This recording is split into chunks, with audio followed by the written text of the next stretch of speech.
in the sanctuary, Adonai, which your hands have prepared, and Adonai will reign forever and ever. So he says he's going to bring Israel out. Remember, this is when he brought them out of Mitzrayim. He brought them out and was bringing them to himself. So when he does this, what does he mean by that, right? So to be planted in him, what does it mean to be planted in his mountain? Well, being planted is significant to the promises of Yahweh. Matter of fact, when Israel was to enter the land, they were to plant in obedience to Yahweh. Being planted showed trust. Being planted showed that they're relying on Yahweh for everything that he said, and they're not going to move from here. They're going to trust him and follow him and do as he said. They're going to be planted, allow their roots to grow, and then flourish, downward, growing deep and upward to Yahweh as well. Now, in that, when they go into the land, they were supposed to plant. I mean, it's not like they were to go into the land and, okay, now what? Well, now you have to work the land. Now you have to do what you need to do to continue survival on a consistent basis. Well, one of those things is plant. And they had to plant crops, and they had to plant trees and plant all these things as well. But there's some instruction they were given regarding that. Leviticus 19:23 says, when you come into the land and you have planted all kinds of trees for food, you are to consider their fruit as forbidden. 3 years it will be forbidden to you. It is not to be eaten. In the 4th year, all its fruit will be holy, for giving praise to Adonai. And in the 5th year, you may eat its fruit, so it will yield its increase to you, for I am Adonai your God. Trees in many places relate to people. And in the scripture, we see very anthropomorphic properties given to different things, trees being one of them, like the trees of the field clap their hands, right? So trees can represent people, but and Psalm 1 be a tree being planted by the streams of water. But here it's showing Yahweh. It's showing trust in him and showing how we relate to him and showing the fulfillment of promise. It says, when you go into the land, this is what you are to do. So what we find is that there is a connection between the people, the land, and the covenant promise that was given to the people of Israel. There's connection. The people are connected to Yahweh, but they're also connected to each other. They're connected to the land, and all of these together are connected to the promises of Yahweh, because after all, doesn't everything belong to Yahweh? Let's look at a couple scriptures here. Psalm 24:1, Psalm of David. The earth is Adonai's and all that fills it, the world and those dwelling on it. In Leviticus 25:23, moreover, the land is not to be sold permanently, because the land is mine, and you are sojourners with me. See, the land belongs to Yahweh, but he wants us to dwell with him in this land and to care for it. See, we are caretakers of this land, right? It belongs to Yahweh. So what happens here? How does this parsha start? How do we find that this obedience to Yahweh, this surrender to him and trusting him, how do we find all this relating in the scripture? Well, here's one aspect of it. This parsha starts off, Leviticus 25. Adonai said to Moshe on Mount Sinai, speak to Bnei Israel and tell them, when you come into the land which I gave you, the land is to keep a Shabbat to Adonai. For 6 years you may sow your field, for 6 years you may prune your vineyard and gather in its fruit. See that? The land is to observe a Shabbat. Now again, Shabbat is a matter of trusting Yahweh.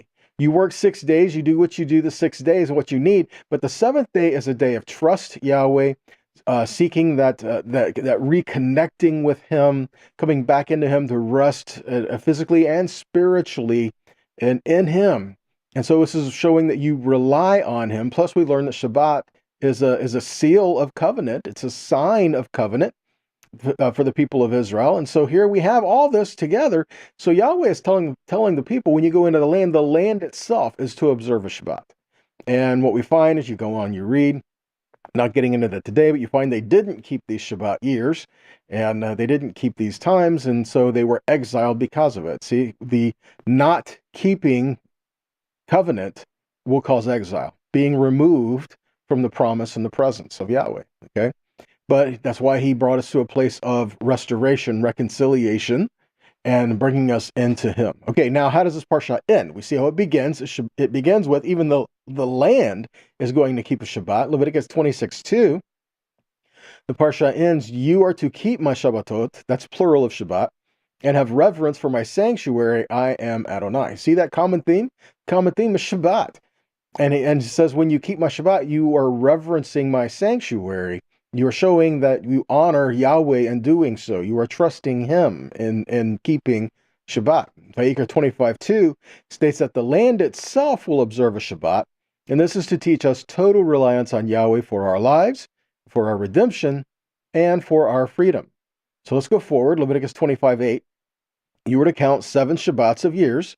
7 times 7 years, that is 49 years. Side note, kind of sounds like Shavuot, right? Counting for 49 days, then the 50th day. Verse 9, then on the 10th day of the 7th month, on Yom HaKippurim, Yom Kippur, you are to sound a blast on the shofar.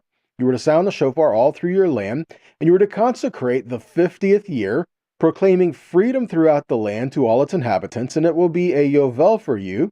You will return everyone to the land he owns, and everyone is to return to his family. So this jubilee, this hearing the trumpet, and this returning to Yahweh, this is all about remembering the promise, remembering that every generation is going to have an example of this, at least once in their lifetime, right? Yah willing, every 50 years is to be this year of Jubilee, this year of return, this year of restoration, a year of everyone coming back to their inheritance and their heritage, all of this coming in together, okay? And this is the idea. Yahweh gives freedom. We find in 2 Corinthians 3:17, says, now that the Lord is Spirit, and where the Spirit of the Lord is, there is liberty, there is freedom. Where Yahweh is, there is freedom. James says in chapter 2, verse 12, keep speaking and acting like a people who will be judged by a Torah which gives freedom. For judgment will be without mercy toward one who doesn't show mercy, but mercy wins out over judgment. See that? The word of Yahweh will give freedom.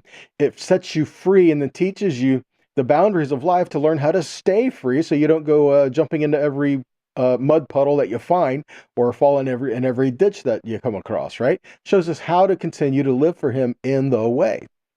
So Leviticus 25:11 says the 50th year will be a yovel, a jubilee, a yovel for you.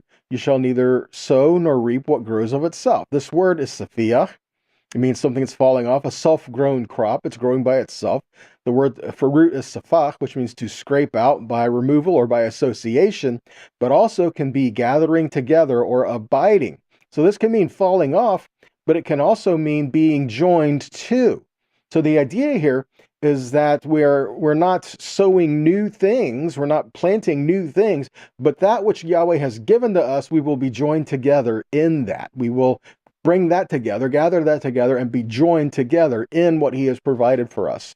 Okay, that's and there literally meant the crop, but I'm speaking of ourselves as well, the people of Israel themselves. He is calling us to come together. Yeshua says, if you abide in me, right, and I in you, right? So this is what we're looking at. If we abide in him, then we're going to come together as a people of Yahweh.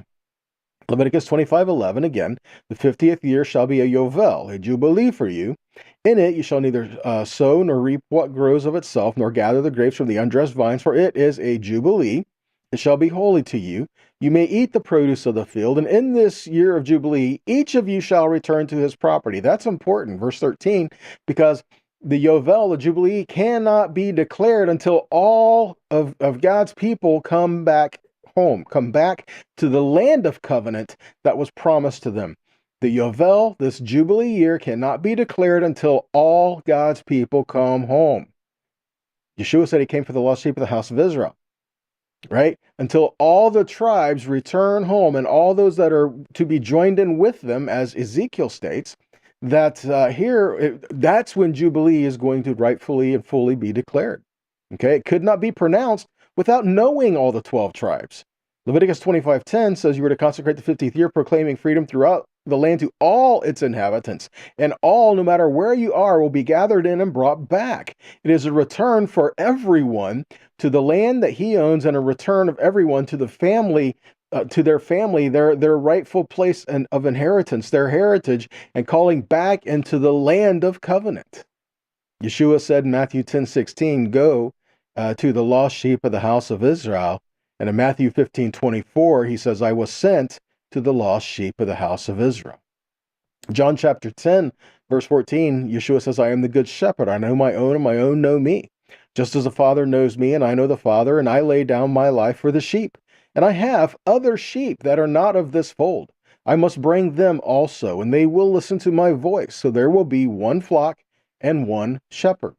So it's believed that when the Messiah comes, he will return all people to the land and declare the Jubilee. Jubilee is to be declared on Yom Kippur. In the 49th year, it's to be declared so that in the 50th year, everyone returns and comes back. Yeshua started this work when he was in the synagogue and he read Isaiah 61. In Luke 4, he says, "Today, as you have heard it read, and this passage of the Tanakh was fulfilled." He started to read this to them. This is also understood in John 11:47. It says, "So the chief priests and the Pharisees gathered the council, and they said, 'What are we to do? For this man performs many signs. If we let him go on like this, everyone will believe in him, and the Romans will come and take away both our place and our nation.'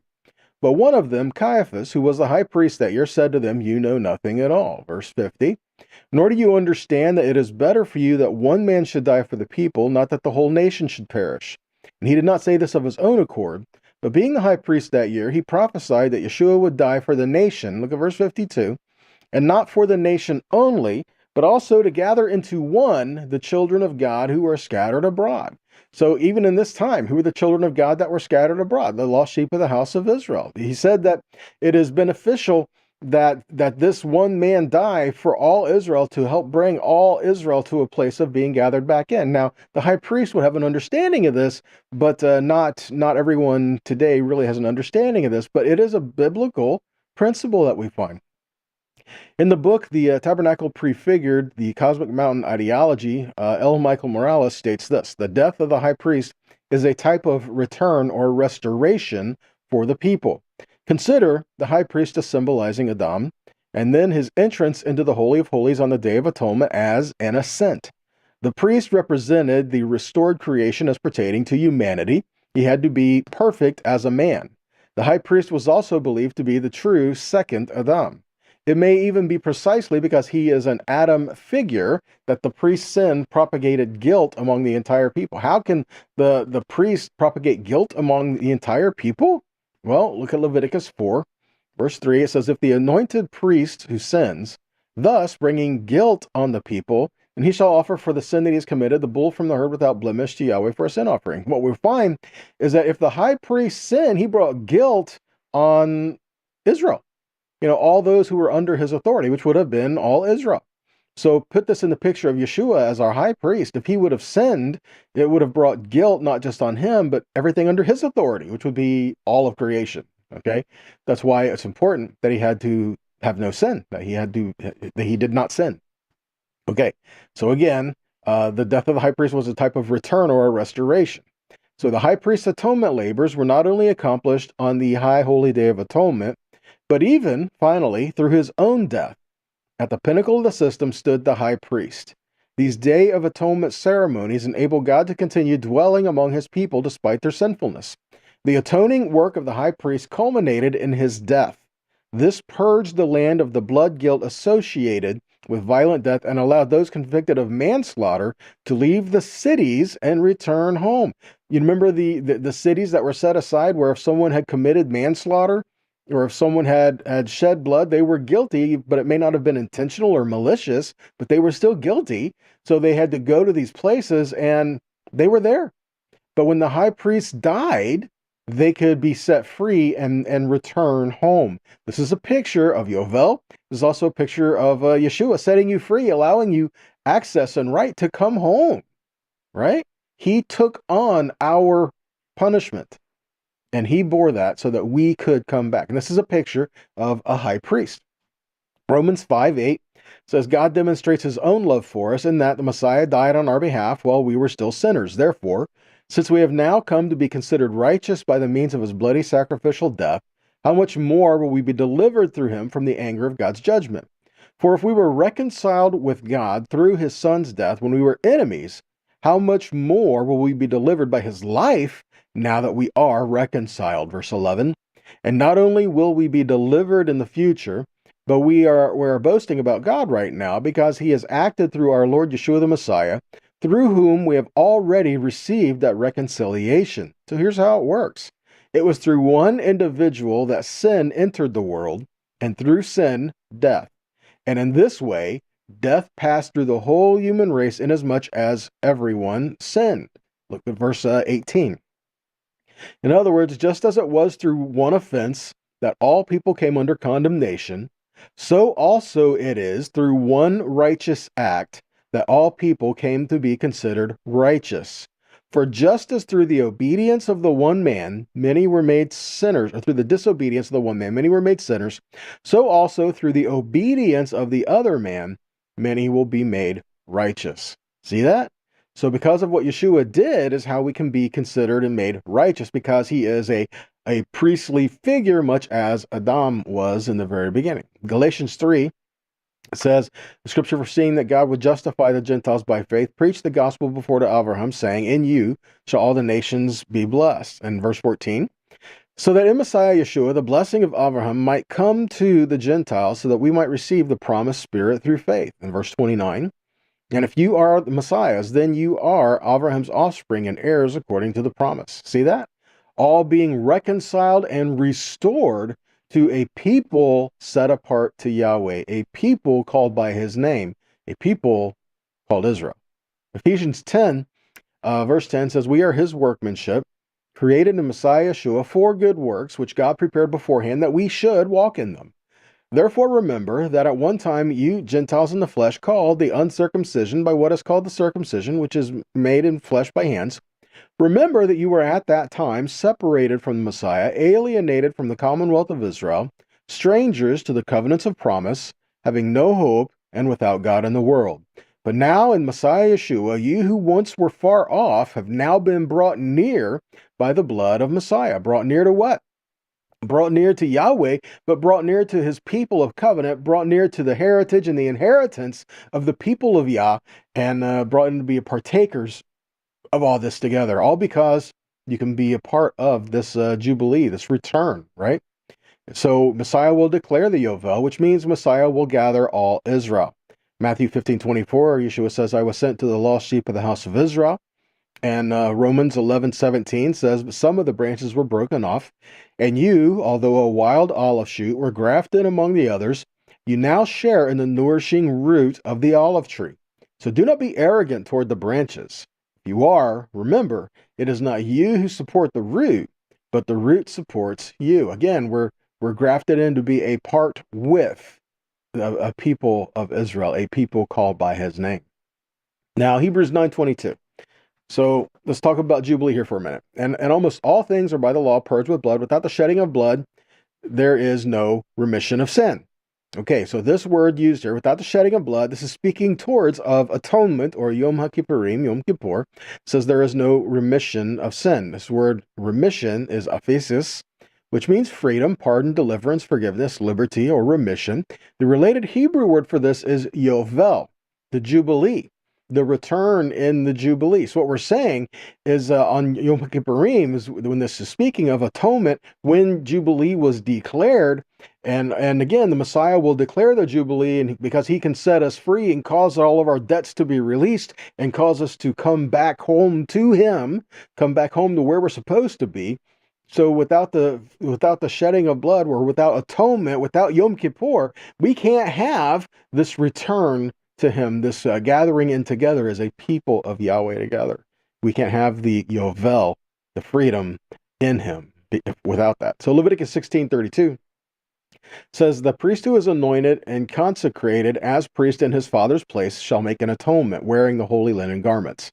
And he shall make atonement for the holy sanctuary, and he shall make atonement for the tent of meeting, and for the altar, and he shall make atonement for the priests and for all the people of the assembly. And this shall be a statute forever for you, that atonement may be made for the people of Israel once in the year because of all their sins. And Moshe did as Yahweh commanded. Again, speaking of Yom HaKippurim, which is what Hebrews 9 is talking about, is the Yom Kippur service and the high priest.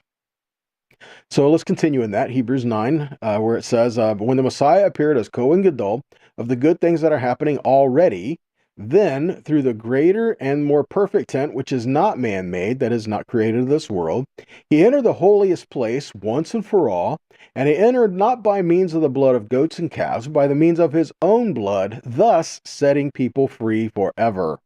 For if the sprinkling ceremonially unclean persons with the blood of goats and bulls and the ashes of the heifer restores their outward purity, verse 14, then how much more The blood of the Messiah, who through the eternal Spirit offered himself to God as a sacrifice without blemish, will purify our conscience from works that lead to death, so that we can serve the living God.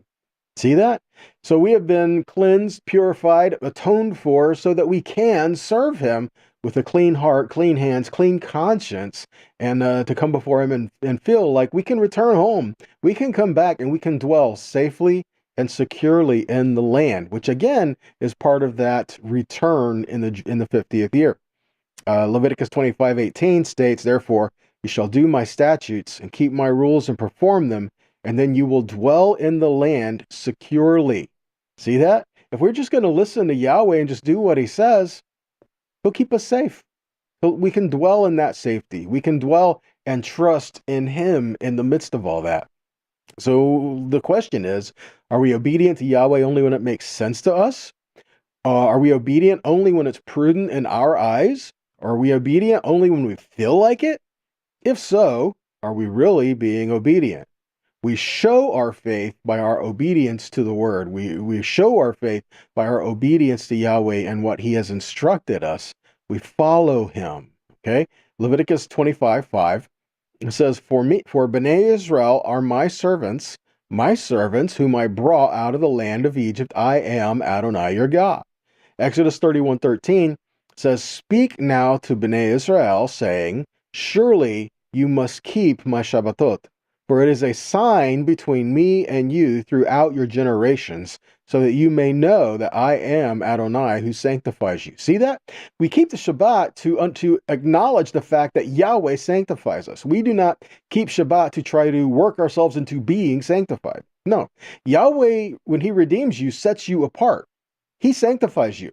But then he asks us to walk with him in ways that honor him. Okay? We keep Shabbat because it shows that Yahweh sanctifies us. That's it. We're not trying to earn anything. We're just trying to be with him where he said he is. All right? Look at this, Isaiah 56. Isaiah 56, 1-7. Thus says Adonai, preserve justice, do righteousness, for my salvation is about to come and my righteousness to be revealed. Blessed is the one who does this. Who does what? The Son of Man who takes hold of it. Who takes hold of what? Who keeps from profaning Shabbat and keeps his hand from doing any evil. Do not let the son of a foreigner who has joined himself to Adonai say, Adonai will surely exclude me from his people, nor let a eunuch say, behold, I am a dry tree. Verse 4.